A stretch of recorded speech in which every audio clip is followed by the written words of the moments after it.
cosas que te hacen sentir quizás mal o muy mal en la alta sensibilidad y que cuando comprendes que son más normales de lo que pensabas, pues uno las relativiza y es capaz de soltarlas con más facilidad. Nos cuesta hacer amigos, número uno.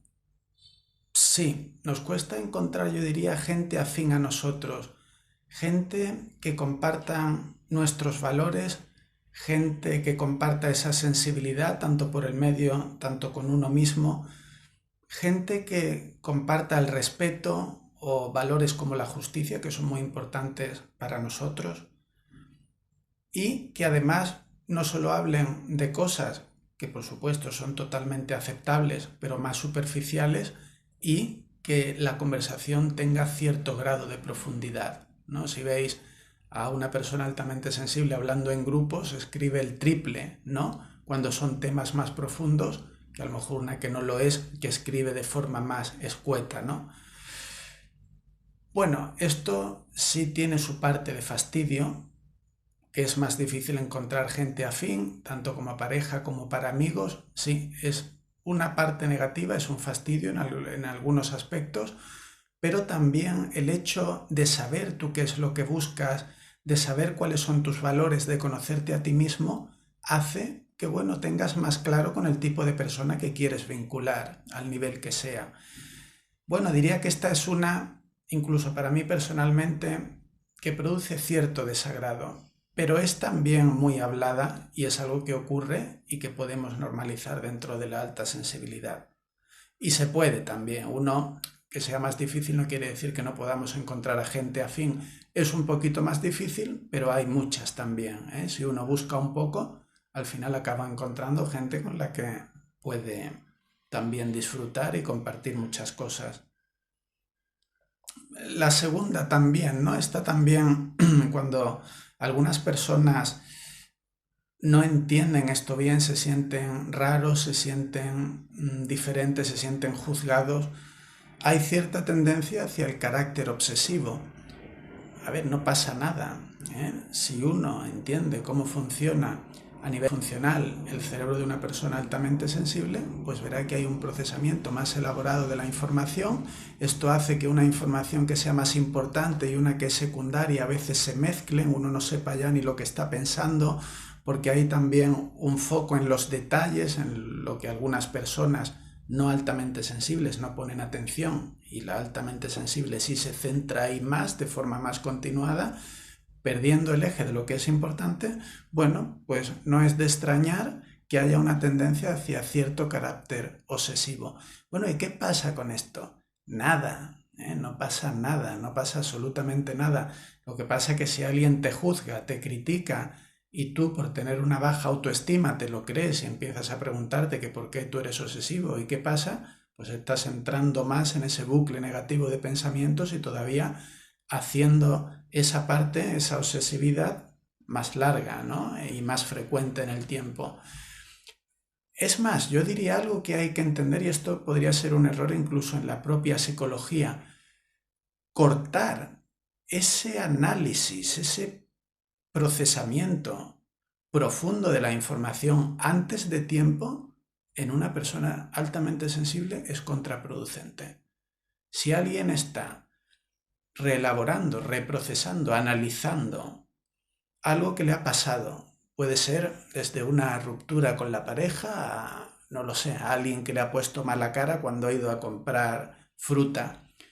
Si antes de que esa persona altamente sensible acabe su procesamiento, alguien le interrumpe, un poco presionándole para que salga de ese estado psicológico negativo o de ese procesamiento, eso puede ser contraproducente. Necesitamos un tiempo normalmente mayor que la media para procesar. Esto evidentemente no quiere decir tampoco que tengamos que estar ahí rumiando 2 o 3 meses, ¿verdad? Porque esto sí sería disfuncional y negativo, por supuesto. Pero no es bueno sacarnos de ahí, de ese reprocesamiento, antes de tiempo. Necesitamos ese tiempo para pensar las cosas, reelaborarlas a nuestra manera. Ese es el punto número 2. Punto número 3. He puesto, bueno, cierta dificultad para realizar trabajos repetitivos y que no hace falta pues usar la creatividad. Bueno, pues esta es otra, ¿no? Bueno, también sabiendo el funcionamiento a nivel cognitivo, todas las funciones ejecutivas, cómo son diferentes a la persona altamente sensible, pues sí, nos van mejores trabajos más creativos, más espontáneos, menos rígidos, algo muy repetitivo en una oficina con una luz blanca encima cayendo sobre la cabeza, pues no es lo que mejor nos sienta.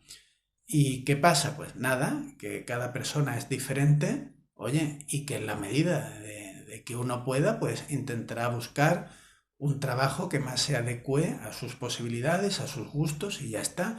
Y si no, pues también hay recursos para ir poniéndolos en práctica si uno no tiene más remedio que aguantarse porque en un periodo determinado pues tiene que hacer algo que no le guste, ¿no? En una oficina o algún trabajo más repetitivo, bueno, pues también hay recursos que se pueden aprender.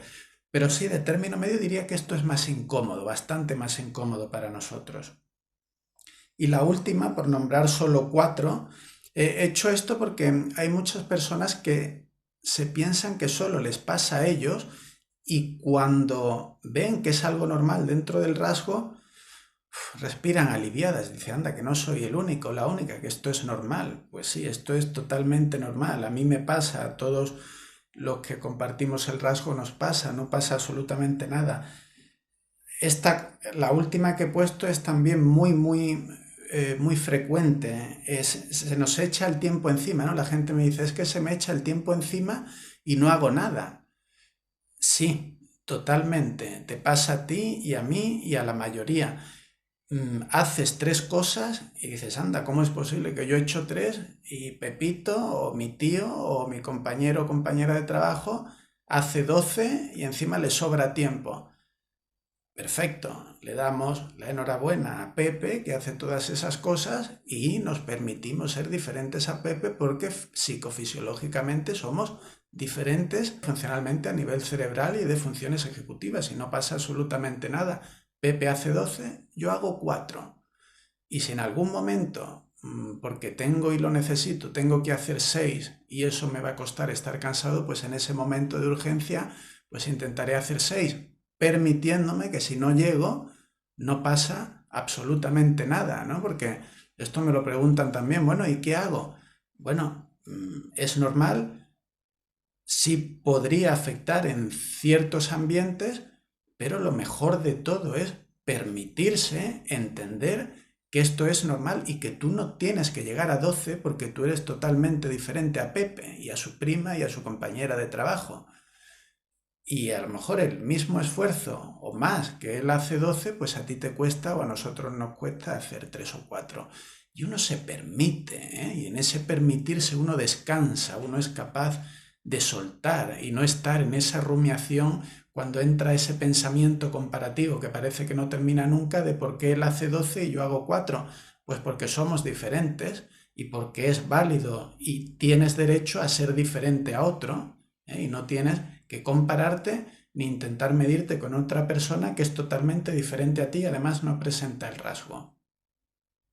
Pues eso, ¿qué pasa? Nada, ¿eh? No pasa nada. Pasa que hay que aceptarse y hay que permitirse cada uno ser como es y no creerse mensajes desvalorizadores de otras personas que no tienen ni idea y solo se dedican ahí a hurgar un poquito y a criticar y a juzgar, a etiquetar y a clasificar y... No, pues no nos interesan esos mensajes. Hay que estar seguro de cada uno quién es y las posibilidades que tiene. Saber las debilidades de uno también es una fortaleza. ¿Cuáles son mis virtudes? ¿Qué es lo que es más fácil para mí y qué es lo más difícil? Conocer lo que es difícil para uno es también un sinónimo de fortaleza y resiliencia. Y pues estas son 4 cosas, podía haber puesto más, para normalizar, para sentirse parte de un grupo, parte de una tribu, como a mí me gusta llamarlo, y saber que no tenemos por qué compararnos y mucho menos con personas que son diferentes a nosotros.